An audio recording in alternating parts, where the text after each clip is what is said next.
et une suggestion? La présentation que je vous fais aujourd'hui s'insère, comme il a été mentionné, dans le cadre d'une réflexion sur la possibilité de mettre en place une fondation par la SPOI. Alors, avant d'entrer dans le vif du sujet, je vais très rapidement me présenter. Je suis spécialisée dans la conception, le développement et l'évaluation de projets à fort impact sociétal. Il s'agit de projets qui allient et impact social et impact économique. Donc, dans ce sens, j'interviens plus particulièrement sur des projets de développement international des entreprises, des projets d'entrepreneuriat sociétal et des projets de développement de projets associatifs. Et dans ce cadre-là, quels seraient mes éléments de réflexion par rapport à la mise en place d'une fondation? Si l'on regarde la situation actuelle de la SPOI, on se rend compte que c'est une structure, un organisme qui est très actif dans l'océan Indien, une activité longue de 25 ans déjà, donc depuis 96, et qui a inspiré et hébergé de nombreuses collaborations et de nombreux projets. On vient d'entendre Michael avec le projet de télésurveillance de l'asthme et également le projet porté par Hansa sur l'endoscopie interventionnelle. Et ce qu'on voit, outre l'importance évidente, l'importance scientifique et médicale évidente de ces deux projets, ce qu'on peut noter aussi, c'est le rayonnement de ces projets, qui est un élément vraiment très important. Les deux projets allient et fédèrent l'ensemble ou à peu près l'ensemble des pays de l'océan Indien, mais ce rayonnement va au-delà également de l'océan Indien, comme on le voit avec le projet de télésurveillance où il y a l'implication, la collaboration avec des équipes de France métropolitaine. Ça, c'est un élément très important, un élément qui relève du rayonnement même de ce type de projet. Un autre élément aussi qu'on peut voir par les projets portés par la SPOI, c'est l'effet domino, c'est-à-dire un projet la réussite d'un projet enclenche le développement d'un autre. Le projet dont nous a parlé Michael sur l'asthme fait déjà des émules, donne des idées à d'autres équipes pour travailler prochainement, nous l'espérons, sur la mucoviscidose. Donc, une telle activité, une telle implication dans diverses activités fait que la SPOI se positionne aujourd'hui comme un acteur important du développement de l'océan Indien. Et cela en fait ce qu'on appelle un agent de changement, un agent porteur de potentielles avancées, de potentiels développements. Dans ce cadre-là, qu'est-ce qu'apporterait une fondation? Ce que j'entends en discutant sur la volonté de mettre en place une fondation à partir de la structure actuelle de la SPOI, c'est de capitaliser sur l'énergie, sur l'expertise, sur le dynamisme existant qui a porté ses fruits, donc capitaliser dessus, mais également de se donner les moyens de porter des projets de plus grande envergure. En d'autres termes, la volonté derrière la mise en place d'une fondation, ce serait de se doter d'une structure juridique apte à une levée de fonds de plus grande envergure, de sorte à augmenter, de sorte à accroître l'impact de la SPOI. Donc, la question qui se pose ici, ce serait est-ce que c'est réalisable? Est-ce que c'est réalisable dans l'état actuel des choses de passer de la structure de la SPOI telle que nous la connaissons aujourd'hui à la structure d'une fondation? Plusieurs éléments de réponse à ce niveau. La première, c'est cela dépend. du type de fondation qui sera choisi, du type de fondation que la SPOI décidera ou pas de mettre en place. Un deuxième élément de réponse réside dans les exemples qu'on peut avoir. Si je prends l'exemple de la fondation des hôpitaux Robert Schuman, c'est une fondation qui appartient, qui réside dans l'est de la France, à Metz. Cette fondation a choisi une structure juridique simplifiée qui est celle de la fondation abritée. Je ne rentrerai pas dans les détails à ce niveau-là, mais l'idée ici était de souligner qu'il existe des structures totalement adaptées qui vont permettre un passage tout à fait simplifier le mot est fort, mais un passage tout à fait possible d'une structure telle que nous la connaissons pour la SPOI aujourd'hui à une structure de fondation. Donc, si la décision est prise de cheminer vers la mise en place d'une fondation, quelles seraient concrètement les étapes à prévoir? La première étape, ce serait d'avoir une idée claire sur une vision claire de ce qu'on souhaite par rapport à cette fondation, de ce qui est souhaité. Et en termes techniques, ce qu'on souhaite à ce niveau-là, c'est de connaître quels sont les facteurs de succès d'un tel projet. Ces facteurs de succès peuvent se résumer de la manière suivante. Le premier facteur de succès, c'est d'avoir une idée claire sur l'idée, l'objectif de la fondation. C'est-à-dire une fondation, pourquoi? Une fondation, qu'est-ce qu'elle apportera de plus que ce qui est fait déjà et bien fait par la SPOI? Donc, vers quoi est-ce que nous souhaitons aller? Ça, c'est le premier facteur de succès. Le deuxième facteur de succès, c'est de définir et de clarifier quelle sera la gouvernance de cette structure. Donc, comment est-ce que les décisions seront prises? Quels seront les processus qui seront derrière et qui seront clairement établis? Le troisième facteur de succès d'un tel projet, c'est les services. C'est ce qu'on appelle les services associés. C'est-à-dire dans l'opérationnel, dans le fonctionnement d'une telle fondation au jour le jour, comment est-ce qu'on opère? Qui s'occupe de telle ou telle chose au jour le jour? Qui fait la relation avec la gouvernance et le fonctionnement opérationnel de la fondation? Et le dernier élément, c'est ce qu'on appelle le capital. Et en fait, il s'agit des fonds.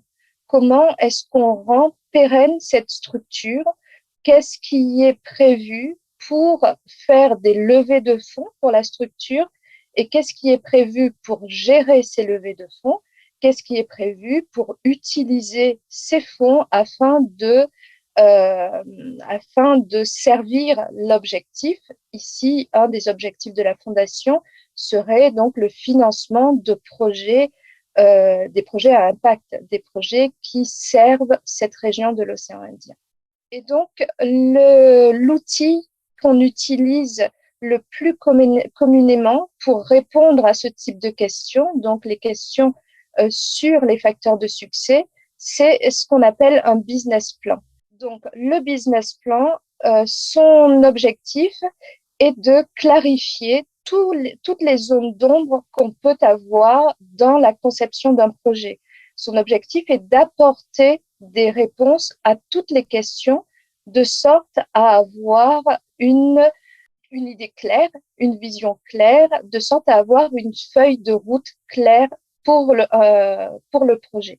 Donc, si le choix est fait de cheminer, donc de mettre en place une fondation, en guise d'illustration, si une décision est prise maintenant en fin d'année 2021, pardon, un business plan qui va donc être un document qui analyse les facteurs de succès que je vous ai mentionnés, mais ce ne sont pas les seuls. Il y a d'autres éléments qui rentrent en compte et qui doivent être pris en compte, doivent être mesurés et doivent être décrits, ce business plan peut être prêt, selon mon expérience, d'ici le mois de juin 2022.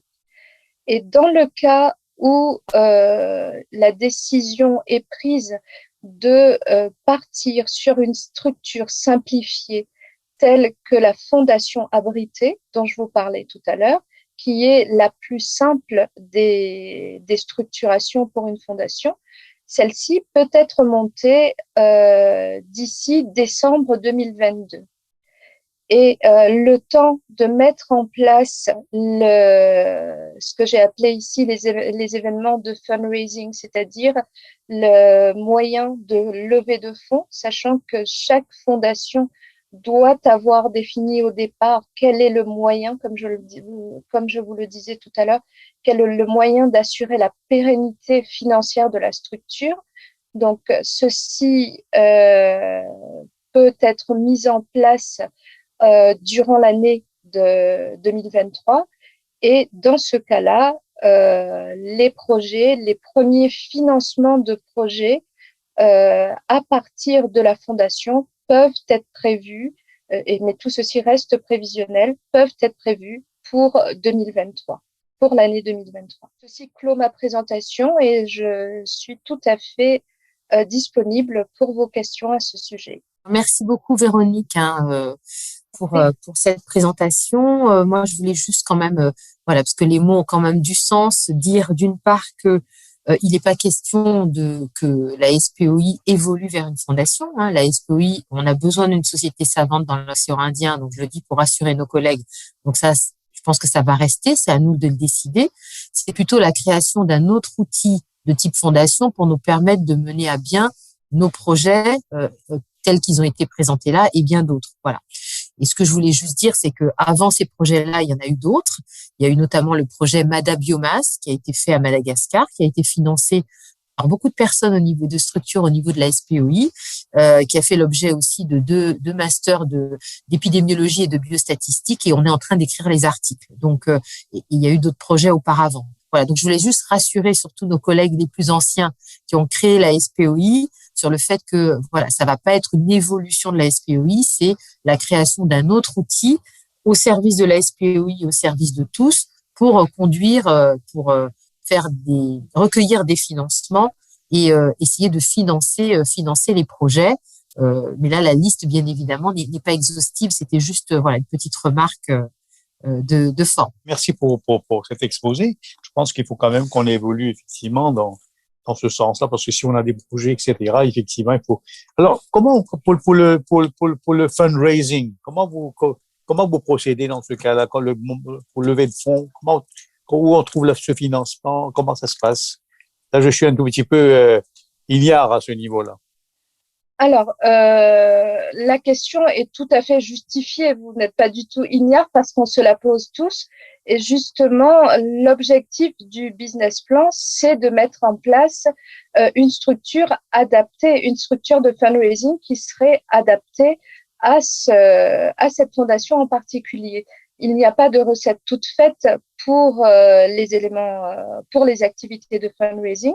Chaque fondation, chaque association définit selon son environnement, selon son objectif, selon les différents acteurs, selon les différents stakeholders, il définit quel est le type de fundraising event qu'il va mettre en place. Donc ça, c'est quelque chose qui est à étudier et qui fait partie d'un élément d'étude du business plan, justement. Peut-être pour répondre à Rada de façon plus précise et donner un exemple, bon, ici à Bordeaux, il y a la Fondation Bordeaux Université, mais il y a plein d'autres exemples où finalement, ce qui est important, c'est que nous, en tant que médecins, c'est pas notre travail de faire ça. Nous n'avons pas été formés. Nous, ce que l'on fait, c'est effectivement rédiger des projets scientifiques, comme l'a fait Ansa ou Michael. Et ensuite, effectivement, les personnes dont c'est le métier, par exemple comme Véronique ici présente, finalement vont aller chercher les financements, mais ça peut être des financements dans des domaines très larges.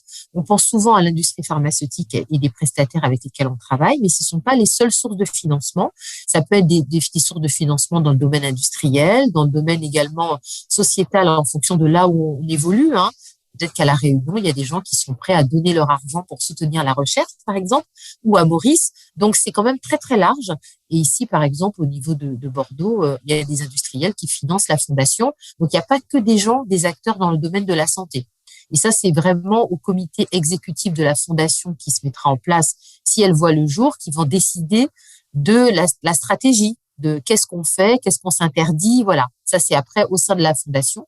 Et souvent, les personnes qui veulent donner de l'argent peuvent donner de l'argent soit de façon fléchée, en disant, ben moi, je donne de l'argent parce que ce qui m'intéresse, c'est que vous développez des projets sur la mucoviscidose, par exemple. Je vous donne un exemple. Et il y a d'autres personnes qui vont donner des financements sans que ce soit vraiment fléché, en disant, nous, on donne des financements pour soutenir la recherche de façon générale. C'est pour ça qu'effectivement, il n'y a pas de recette, parce que c'est très propre à chaque fondation et à chaque projet. Merci Véronique. Juste un petit mot d'introduction pour Véronique. Véronique est mauricienne. Moi, je l'ai rencontrée à Paris. Elle était bien impliquée dans la recherche de la mucoviscidose. Elle travaillait à vaincre la mucoviscidose. Et puis maintenant, elle habite La Réunion et elle suit une formation très poussée de grand leader à l'ENSAD, je crois que ça s'appelle. Elle vient régulièrement à Métropole pour des séminaires. Et donc, je connais son éthique. Donc, je pense que au niveau objectif commun, même si elle fait pas partie intégrante de la SPOI, elle a un peu les mêmes objectifs que nous. Le mot très intéressant, c'est sociétal. Hein. Ça n'intéresse pas juste faire un projet pour monter une fondation. Il faut qu'il y ait un impact au niveau de la société. Voilà, ça c'est le contexte. La deuxième chose, c'est que elle est bien connectée là où elle est en ce moment, et bien soutenue via les leaders en métropole principalement, mais les gens qui s'occupent des fondations peuvent la conseiller. Elle n'a aucune expérience de la création de fondation, mais elle peut être soutenue. Après, pour être très concret, on vise plusieurs millions d'euros, 2-3 millions d'euros si possible, pour le projet bronchoscopie qui coûte très cher, mais d'autres projets, hein, c'est pour tous les projets de la SPOI, c'est un outil pour pouvoir effectuer les projets de la SPOI. Et il n'y a pas vraiment de limite. Moi, ici à Bordeaux, par exemple, j'ai créé un centre de recherche pour l'enfant, mais on a démarché Madame de Rothschild qui a financé la totalité du projet avec 500 000 euros. À Paris, à l'Institut Imagine, chaque semaine, il y a des manifestations pour inviter. Ils invitent L'Oréal, ils invitent les gens qui font de la cosmétique. Aux Seychelles, on devait faire notre réunion de la SPOI dans un hôtel. Le directeur de l'hôtel, il était motivé pour nous accueillir parce que lui, il a une maladie pulmonaire. À chaque fois qu'il tombe malade, il repart à Maurice parce qu'il est mauricien. Il m'a dit, mais nous, on est prêts à soutenir. Vous voyez un peu, c'est des exemples concrets. Et puis, il faut aussi penser aux institutions, Commission de l'océan Indien, les ministères, l'Europe.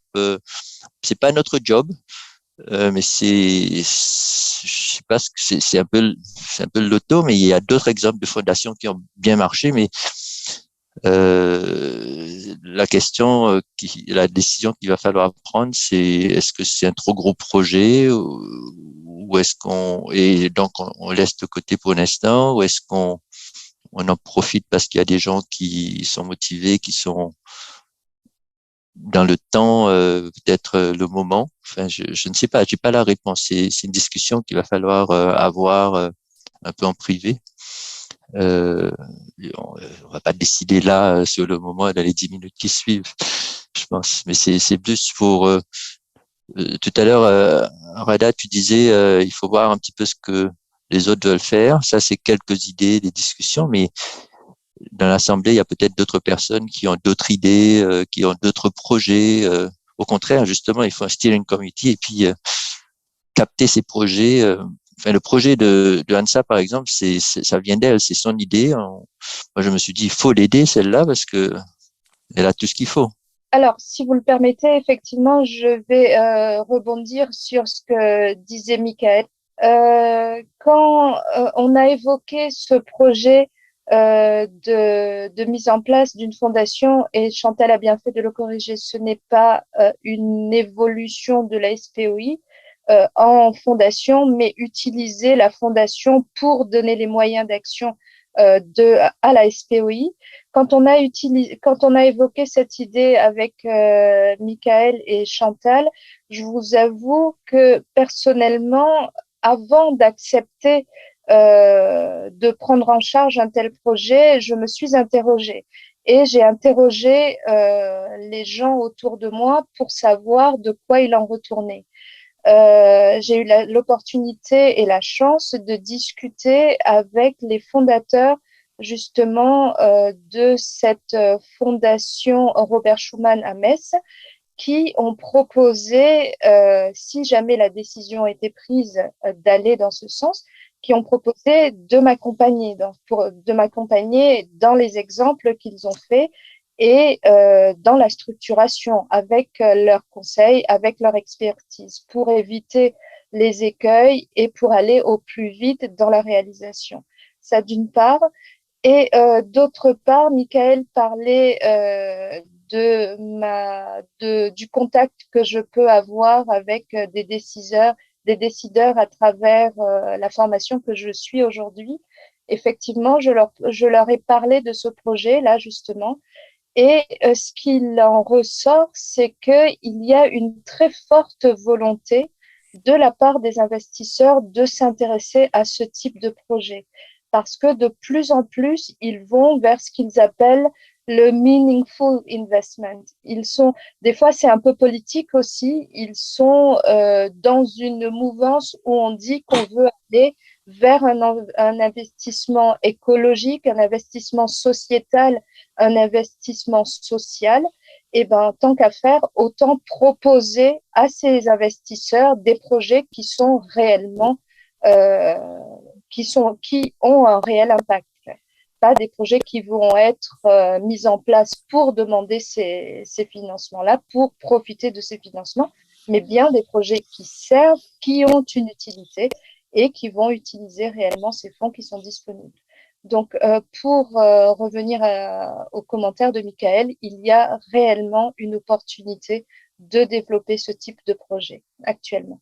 Et Oui, moi, je pour pense que compléter ce que vous disiez, Véronique, excuse-moi, Rada, il y a aussi un autre aspect qu'il faut pas du tout éliminer, c'est que le fait pour des investisseurs ou des partenaires de donner de l'argent à une fondation, ils ont aussi des déductions fiscales.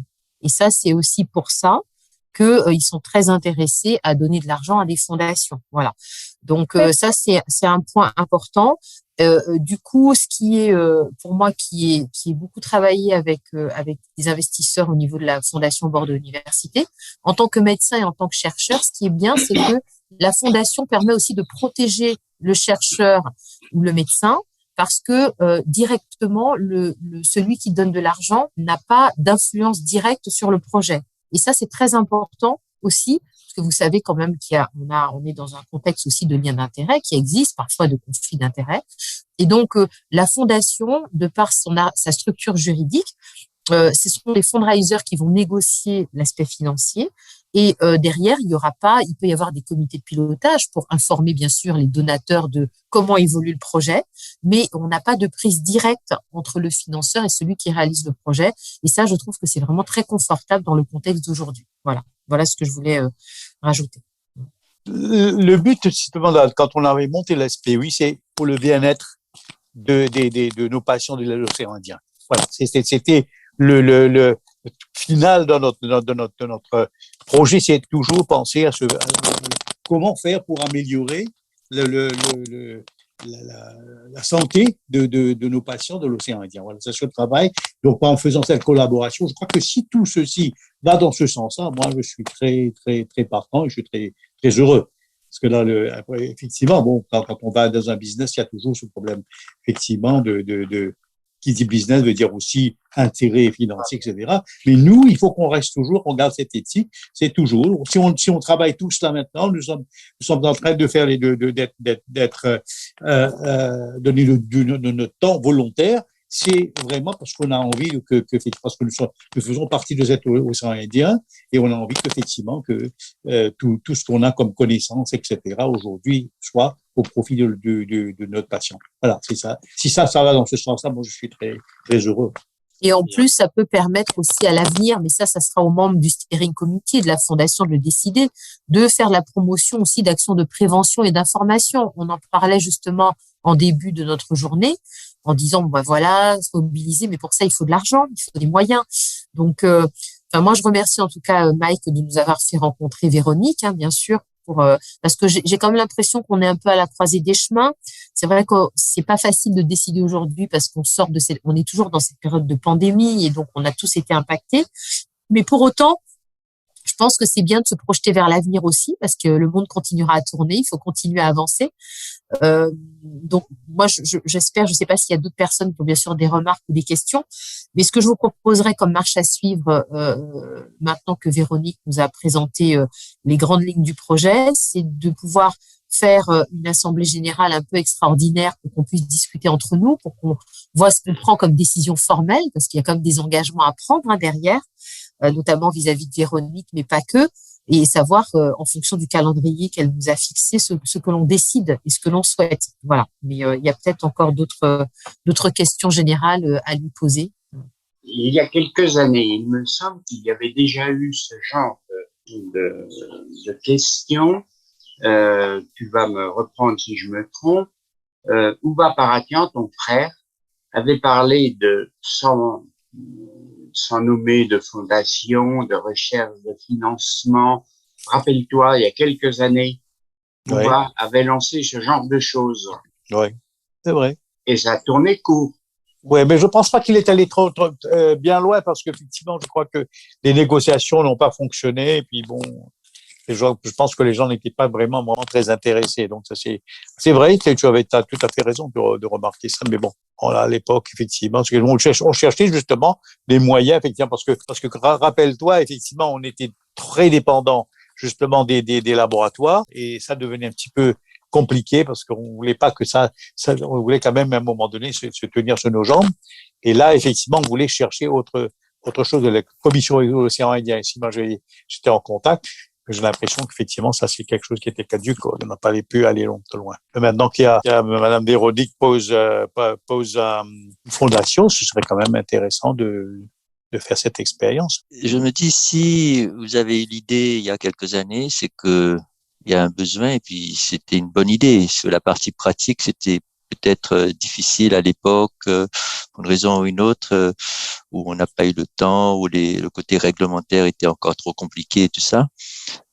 Mais moi, je me dis, peu importe comment on l'appelle, fondation ou autre, on a trouvé le nom fondation parce qu'il y a d'autres modèles à Bordeaux et puis ailleurs, mais peu importe, ça existe déjà dans plusieurs domaines, le climat, etc. Mais au sein même de la médecine, si je prends l'exemple des Seychelles, c'est bien organisé pour le cancer.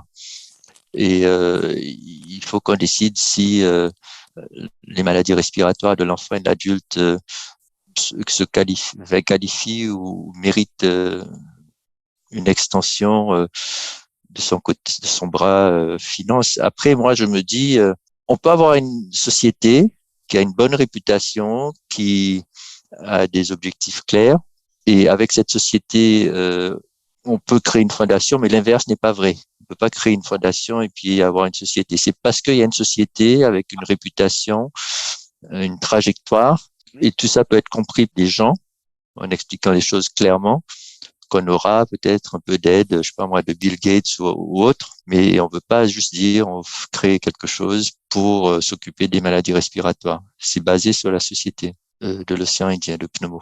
Ce que je voudrais dire, c'est que c'est vraiment une très bonne idée. C'est comme on l'a dit, c'est peut-être c'est une extension de la société. C'est un mécanisme par lequel la société va pouvoir faire de la recherche. C'est bien simple. Ce que je voulais dire, c'est que on devrait écouter, on devrait prendre attention sur l'effet climatique. Hein. COP26, on l'a eu là récemment. Il y aura peut-être beaucoup d'investissements sur le climate change. Et je pense que le climate change va avoir, particulièrement dans cette région de l'océan Indien, avoir des répercussions sur les maladies respiratoires. Et je pense qu'il faut bien être à l'écoute. Il y aura beaucoup d'investissements dans cette et les pays comme Maurice, les Seychelles, la Réunion, ils vont être affectés. Hein. Et Madagascar, et déjà Madagascar, ça. Donc c'est là que je voudrais dire au groupe d'être à l'écoute de ça. Moi, je suis assez d'accord. Je pense que si on veut passer à des phases opérationnelles, au sens mise en application, enfin pouvoir développer les projets comme ceux qui ont été présentés, il y a quand même besoin de moyens de finances. Oui. On voit bien que c'est pas la société en elle-même qui pourra financer de façon pérenne ces projets. Et c'est quand même ce qui, de mon point de vue, ce qui nous manque aujourd'hui. C'est-à-dire qu'on est très content de se rencontrer, on échange du point de vue intellectuel et sur les pratiques, c'est très bien. Et à un moment donné, si on veut passer à une mise en place opérationnelle, pratique, concrète sur le terrain, il y a besoin de financement. Et si c'est par ce biais-là qu'on peut avoir ces financements pour passer dans quelque chose d'un peu plus concret, moi je pense que c'est une très bonne idée. Et puis si la conjoncture politique, économique s'y prête, puisque si c'est dans l'air du temps pour les financeurs, je pense que c'est dommage de pas saisir cette opportunité. Après, ça doit passer par assemblée générale. Oui, tout à fait. Oui, bien sûr. Il faut qu'on fasse une assemblée générale en bonne et due forme pour pouvoir valider tout ça et voir comment on se met en marche, quoi. Merci Virgile. Écoutez, non, mais moi j'ai été contente de vous revoir tous. Hein, vraiment, merci beaucoup pour la qualité des présentations. Puis on voit bien qu'on pourrait rester encore des heures à discuter tellement il y a des choses. On a besoin d'échanger entre nous, à la fois sur tous les aspects de prise en charge clinique, mais sur les projets, sur l'avenir. Donc, je pense qu'il faut vraiment, voilà, c'est une très bonne journée. Merci infiniment, merci à tous.